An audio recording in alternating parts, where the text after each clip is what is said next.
ಯಲಹಂಕ ಕ್ಷೇತ್ರ ಶಾಸಕ S R Vishwanath ಜೊತೆ ಮಾತನಾಡಿಸ್ತಾ ಹೋಗ್ತೇನೆ. ಸರ್, ಸದಾನಂದ ಗೌಡರು ತಮ್ಮ ವಿರುದ್ಧ ಒಂದು ವಾಕ್ಸಮರ ಮುಂದುವರೆದಿದೆ, ಏನು ಯಾಕೆ ಅಂತ ಸರ್? ಭೀಷ್ಮಾಚಾರ್ಯರು ಅರ್ಜುನನನ್ನು ಬೈದವರೇ ಅವರು.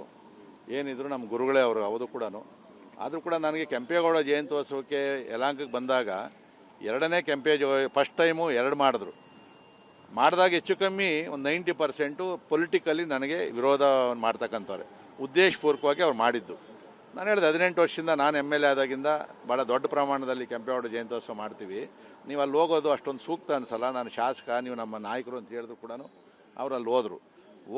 ಅಟ್ಲೀಸ್ಟ್ ವಿಶ್ವನಾಥ್ ಇಲ್ಲೂ ಬರ್ತೀನಪ್ಪ, ಬಂದು ಒಂದು ಹಾಕಿ ಹೋಗ್ತೀನಿ ಅಂತ ಹೇಳಿದ್ರೆ ಮುಗಿದೋಗಿತ್ತು. ನಾನೇನು ಕೆಂಪೇಗೌಡ ಜಯಂತ್ಯೋತ್ಸವಕ್ಕೆ ನೀವು ಅಲ್ಲಿ ಹೋಗ್ಬೇಡ್ರಿ ಇಲ್ಲಿ ಹೋಗ್ಬೇಡ್ರಿ ಅಂತ ಹೇಳಲ್ಲ. ಆದರೆ ನಮಗೊಂಥರ ಅವಮಾನ ಆದಂಗೆ ಆಯಿತು. ಕಾರ್ಯಕರ್ತರು ಹೇಳಿದ್ರು, ಏನಣ್ಣ ಇದು ಅಲ್ಲಿ ಹೋಗವ್ರೆ ಇಲ್ಲಿ ಬಂದಿಲ್ಲ ಅಂತ ಹೇಳಿದಾಗ ಸಹಜವಾಗಿ ಮಾಧ್ಯಮದವ್ರು ಕೇಳಿದ್ರು, ನೀವು ಒಕ್ಕಲಿಗರೇ ಅಲ್ವಂತೆ, ಅದಕ್ಕೆ ಒಕ್ಕಲಿಗರ ಸಂಘದಿಂದ ಅಲ್ಲಿ ಮಾಡವ್ರೆ ಅಂತ ಹೇಳಿದಾಗ ನಾನು ಸ್ವಲ್ಪ ಆಕ್ರೋಶವನ್ನು ವ್ಯಕ್ತಪಡಿಸಿದ್ದೀನಿ. ಸದಾನಂದ ಗೌಡರ ಬಗ್ಗೆನೂ ಹೇಳಿದ್ದೀವಿ, ನೀವು ಕರಾವಳಿ ಭಾಗದವರು, ನೀವು ಗೌಡ್ರೇ ಅಲ್ಲ, ನೀವು ಸದಾನಂದ ಗೌಡರು ಅಂತ ವೈಯಕ್ತಿಕ ಅವ್ರಿಗೆ ಹೇಳಿದ್ದೀನಿ ಹೊರತು ನಾನು ಇಡೀ ಕರಾವಳಿ ಜನದ ಬಗ್ಗೆ ನಾನು ಯಾವತ್ತೂ ಮಾತಾಡಲ್ಲ. ಯಾಕಂದರೆ ಕರಾವಳಿ ಅಲ್ಲಿ ಹಿಂದುತ್ವ ಇರ್ತಕ್ಕಂಥವ್ರು, ನಾನು ಹಿಂದೂ ಜಾಗರಣ ವೇದಿಕೆಯಲ್ಲಿ ಕೆಲಸ ಮಾಡಿರ್ತಕ್ಕಂಥವ್ನು. ಸೊ ಇದನ್ನು ತಪ್ಪಾಗಿ ಯಾರು ಕೂಡ ಭಾವಿಸಬಾರ್ದು. ಅದಾದಮೇಲೆ ಇವತ್ತು ಅವರು ಮತ್ತೆ ಪ್ರೆಸ್ ಮೀಟಲ್ಲಿ ಮುತ್ತಪ್ಪರ ಈ ವಿಚಾರ ತಗೊಂಡು ಬೇರೆ ಬೇರೆ ಏನೋ ವಿಚಾರಗಳನ್ನು ಹೇಳಿದ್ದಾರೆ. ಸೊ ನಾನು ನೆನ್ನೆನೇ ಹೇಳಿದ್ದೆ, ಇದಕ್ಕೆ ನಾನು ಕೋರ್ಟ್ಗೆ ಹೋಗ್ತೀನಿ ಅಂತೇಳಿ ನಮ್ಮ ಲಾಯರಲ್ಲಿ ನೆನ್ನೆನೇ ಎಲ್ಲ ಡೀಟೇಲ್ ಕಳಿಸಿದ್ವಿ. ನೋಟಿಸು ಕೂಡ ಇವತ್ತು ಕಳಿಸ್ಬಿಟ್ಟಿರ್ಬೋದು ಬೆಳಗ್ಗೆ 10 ಗಂಟೆಗೆ. ಆದರೆ ಇವತ್ತು ನಮ್ಮ ವಿರೋಧ ಪಕ್ಷದ ನಾಯಕರು ಮತ್ತು ಎಲ್ಲ ಮುಖಂಡರು ಬೇಡ ಇದ್ರದ್ದು, ನಾವು ಅವ್ರ ಜೊತೆ ಎಲ್ಲ ಮಾತಾಡ್ತೀವಿ ಅಂತ ಹೇಳಿದ್ರು. ಸೊ ದೊಡ್ಡವರು ಹೇಳಿದ್ಮೇಲೆ ನನಗೇನು ವೈಯಕ್ತಿಕ ಇಲ್ಲ. ಆದರೆ ನನ್ನ ವಿಚಾರಕ್ಕೆ ಬಂದಾಗ ಜನ ಅಂದ್ಕೊಂಡಿರ್ಬೋದು, ಇವ್ರು ಮುತ್ತಪ್ಪರ ಜೊತೆಲಿ ಇರ್ಬೋದು, 1000 ಎಕರೆ ಮಾಡಿರ್ಬೋದು ಅಂದಾಗ ನಾನು ಇಲ್ಲ ಅನ್ನೋದು ಪ್ರೂವ್ ಮಾಡಬೇಕಾದ್ರೆ ಎಲ್ಲಿ ಮಾಡಬೇಕು? ಕೋರ್ಟಲ್ಲೇ ಹೋಗ್ಬೇಕಾಗ್ತದೆ.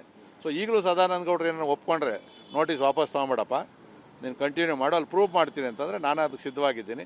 ವಾಪಸ್ ತೊಗೊಂಡ್ರೆ ವಾಪಸ್ ತೊಗೊತೀನಿ. ಅಲ್ಲ, ಬಿಡಿಯನ್ನು ಲೂಟಿ ಮಾಡಿ ಅದನ್ನು ಮುಗಿಸಿದಿರಾ ಅಂತ ಆರೋಪ ಮಾಡ್ತಾ ಇದ್ದಾರೆ ಸರ್. ಜನಗಳು ಗೊತ್ತು ಸರ್, ಯಾರು ಬಂದಾಗ ಬಿಡಿಯೇ ಮುಳುಗೋಗಿತ್ತು, ಎಷ್ಟು ಜನ ಜೈಲಿಗೆ ನಾನು ಕಳಿಸಿದ್ದೀನಿ, ಏಜೆಂಟ್ಗಳು ಹೆಂಗೆ ನಾನು ಹಾಕಿ ಅವ್ರು ನನ್ನ ಮೇಲೆ ಕೇಸ್ ಆಗಿರ್ತಕ್ಕಂಥದ್ದು. BDAಗೆ ಬಂದಮೇಲೆ ನಾನು 3600 ಕೋಟಿ ರೂಪಾಯಿ ದುಡ್ಡನ್ನು BDAನಲ್ಲಿ ಉಳಿಸಿ ಶಿವರಾಮ್ ಕಾರಂತ್ ಲೇಔಟ್ ಇರ್ಬೋದು, ಎಲ್ಲ ಏನೇನಿತ್ತೋ ಅವೆಲ್ಲವನ್ನು ಚಾಲನೆ ಕೊಟ್ಟಿರ್ತಕ್ಕಂಥ ನಾನು ಅದನ್ನು ಪ್ರೂವ್ ಮಾಡಲಿ ಅಂತ ನಾನು ಹೇಳೋದಷ್ಟೇ. ಈಗ ಸದಾನಂದ ಗೌಡ ಅವ್ರ ವಿರುದ್ಧ ಕಾನೂನು ಸಮರ ಮುಂದುವರಿಸ್ತೀರಾ ಹೇಗೆ ಅಂತ? ಇಲ್ಲ, ನಾನು ಹೇಳಿದೆ ನಾನು ಮುಂದುವರ್ಸಲ್ಲ ಅಂತೇಳಿ. ಅದು ಸದಾನಂದ ಗೌಡರು ಏನಾದರೂ ಇಲ್ಲ ನೀನು ಮಾಡಿದ್ಯಾ ಅಂತ ಮತ್ತೆ ಏನಾದರೂ ಹೇಳಿದ್ರೆ ಅದು ಮುಂದುವರಿತದೆ. ಯಲಹಂಕ ಕ್ಷೇತ್ರ ಶಾಸಕ ಎಸ್ ಆರ್ ವಿಶ್ವನಾಥ್ ಜೊತೆ ಮಾತನಾಡಿಸ್ತಾ ಹೋಗ್ತೇನೆ. ಸರ್, ಸದಾನಂದ ಗೌಡರು ತಮ್ಮ ವಿರುದ್ಧ ಒಂದು ವಾಕ್ಸಮರ ಮುಂದುವರೆದಿದೆ, ಏನು ಯಾಕೆ ಅಂತ ಸರ್? ಭೀಷ್ಮಾಚಾರ್ಯರು ಅರ್ಜುನನನ್ನು ಬೈದವರೇ ಅವರು. ಏನಿದ್ರು ನಮ್ಮ ಗುರುಗಳೇ ಅವರು, ಅವರು ಕೂಡ.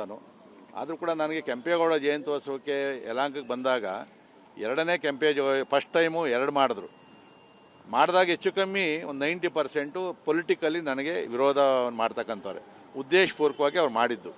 ನಾನು ಹೇಳಿದೆ 18 ವರ್ಷದಿಂದ ನಾನು MLA ಆದಾಗಿಂದ ಭಾಳ ದೊಡ್ಡ ಪ್ರಮಾಣದಲ್ಲಿ ಕೆಂಪೇಗೌಡ ಜಯಂತ್ಯೋತ್ಸವ ಮಾಡ್ತೀವಿ, ನೀವು ಅಲ್ಲಿ ಹೋಗೋದು ಅಷ್ಟೊಂದು ಸೂಕ್ತ ಅನಿಸಲ್ಲ, ನಾನು ಶಾಸಕ, ನೀವು ನಮ್ಮ ನಾಯಕರು ಅಂತ ಹೇಳಿದ್ರು ಕೂಡ ಅವ್ರು ಅಲ್ಲಿ ಹೋದರು. ಅಟ್ಲೀಸ್ಟ್ ವಿಶ್ವನಾಥ್ ಇಲ್ಲೂ ಬರ್ತೀನಪ್ಪ, ಬಂದು ಒಂದು ಹಾಕಿ ಹೋಗ್ತೀನಿ ಅಂತ ಹೇಳಿದ್ರೆ ಮುಗಿದೋಗಿತ್ತು. ನಾನೇನು ಕೆಂಪೇಗೌಡ ಜಯಂತ್ಯೋತ್ಸವಕ್ಕೆ ನೀವು ಅಲ್ಲಿ ಹೋಗ್ಬೇಡ್ರಿ ಇಲ್ಲಿ ಹೋಗ್ಬೇಡ್ರಿ ಅಂತ ಹೇಳಲ್ಲ. ಆದರೆ ನಮಗೊಂಥರ ಅವಮಾನ ಆದಂಗೆ ಆಯಿತು. ಕಾರ್ಯಕರ್ತರು ಹೇಳಿದ್ರು, ಏನಣ್ಣ ಇದು ಅಲ್ಲಿ ಹೋಗವ್ರೆ ಇಲ್ಲಿ ಬಂದಿಲ್ಲ ಅಂತ ಹೇಳಿದಾಗ ಸಹಜವಾಗಿ ಮಾಧ್ಯಮದವ್ರು ಕೇಳಿದ್ರು, ನೀವು ಒಕ್ಕಲಿಗರೇ ಅಲ್ವಂತೆ, ಅದಕ್ಕೆ ಒಕ್ಕಲಿಗರ ಸಂಘದಿಂದ ಅಲ್ಲಿ ಮಾಡವ್ರೆ ಅಂತ ಹೇಳಿದಾಗ ನಾನು ಸ್ವಲ್ಪ ಆಕ್ರೋಶವನ್ನು ವ್ಯಕ್ತಪಡಿಸಿದ್ದೀನಿ.